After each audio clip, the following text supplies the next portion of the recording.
100 kvadrat uy tomi uchun necha dona beton plita mahsuloti kerak bo'ladi va bu sizga necha pulga tushadi? Keling, aniq hisob-kitob qilib ko'ramiz. Asosan beton plitalarning eni 1 va 1,20 bo'ladi.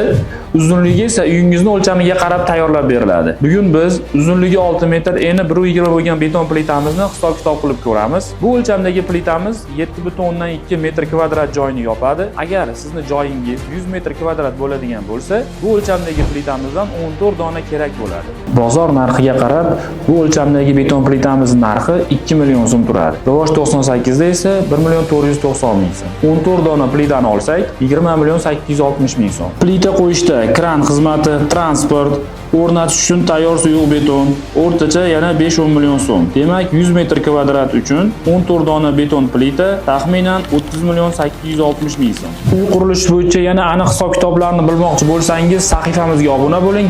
Agar beton plita kerak bo'lsa, mana bu raqamlarga qo'ng'iroq qiling.